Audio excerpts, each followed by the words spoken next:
What is going on YouTube? Cheeto here, and welcome back to the tour. Just letting you know this is part of the DLC, so make sure to check it out. It's called the Discovery Tour. You learn about Egypt and the time it was in, from the good and the bad. So for right now, I want to focus on the daily life. Like, we did the first mummy, which is pretty freaking cool. And we also learned about the Romans. I know it's a whole other sections, but I'll get to them in a different video. But right now, I want to learn about some daily life. Like, let's see, like maybe the fashions. Like what kind of hair did they got? You know, they had braids or did they have the mullet? I have no clue. So let me try to do the Egyptian household, learn about the family life and the homes of ancient Egyptians. Number stations is 7. Alright, well, for today's video, since we're learning about the Egyptian household, let me see of who I'm going to pick. I definitely ain't going to be no Roman. Let's try a Greek nobleman. Yeah, let's try that. Oh, look at me. I look good with that hair. Oh my god. Okay, so here we go. Let's start the tour. Let's learn something today. Okay, learn about the family life and the homes of ancient Egypt. The time is 4 minutes. Here we go. Let's learn something about the household. Welcome to the Egyptian household. Thank you. I'm ready to learn. In pre-Greco-Roman culture, women were considered equal to men in many matters. They owned property, testified in court, could divorce and inherit. Until the Greeks and Romans restricted their rights, Egyptian women could take over their deceased husband's trade. Marriage contracts included mentions of allowances and items of value brought to the marriage by the woman, which would forever belong to her. You know, that's amazing. Women have power. Just remember that, us males. Remember, women have the power over us. Oh yeah, and guys, keep in mind, make sure that if the video ain't loud enough, make sure to turn up them speakers. Alright, here we go. What's this next one?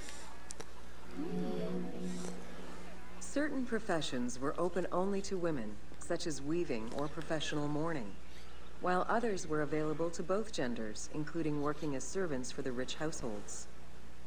Social status did have an impact, though. The higher in status, the easier it was to obtain education and access different professions. Huh, that's pretty cool. And also, if you press the more info button, you actually can get like some paintings and some pictures, which is pretty cool. See, it talks about, see, it's showing all the women and men working.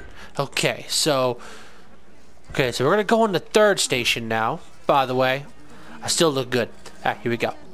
Homes were generally composed of 3 rooms. First, there was the entrance, furnished with a small bench of brick, probably intended for a statue and protective divinity. Then there was the ceremonial room, meant to receive guests. The last room was either a bedroom or kitchen.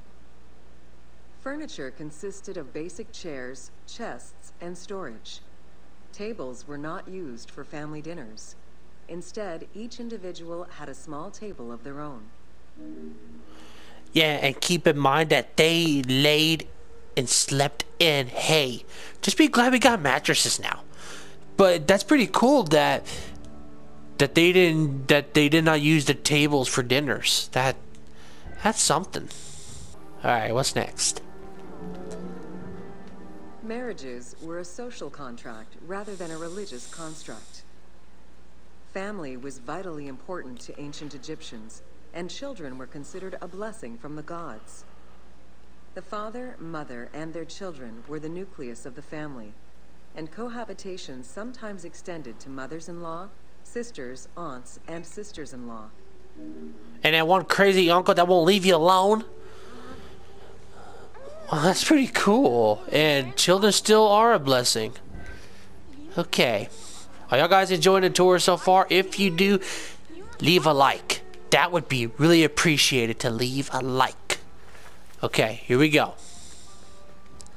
what's next on the tour? Status and wealth played a large role in the style and size of ancient Egyptian homes. Commoners' houses were built with sun-baked mud bricks.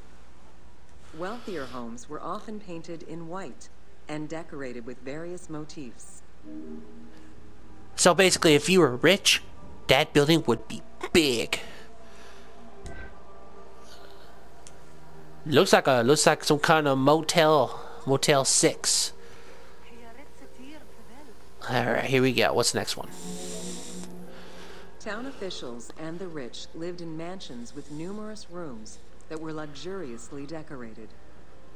Only temples and tombs meant to last for all eternity were built with stone.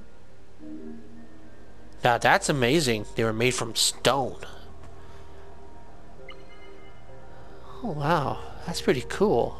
And these are mansions, man. They were meant to last for all eternity if it was built with stone.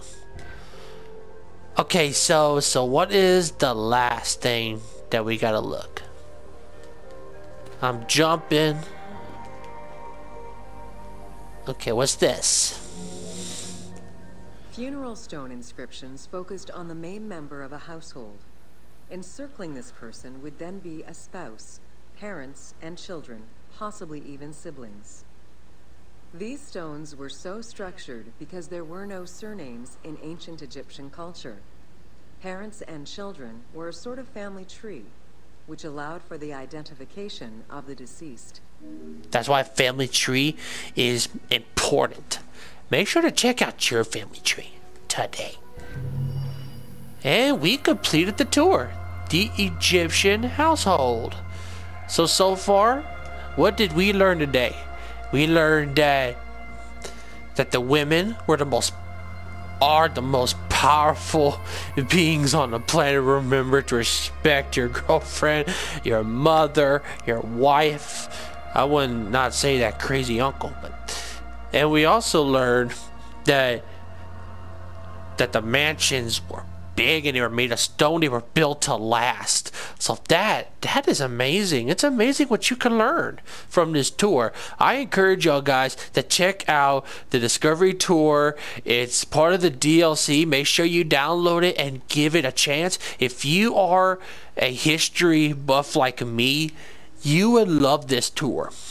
So, alright guys, I am going to leave the tour for now. If you like this video, take your hidden blade and stab that like button, and also share it with a friend, share it with your history teacher, who knows. And I'll be seeing you in the next video. You guys take care, and y'all have a great Cheeto-rific day.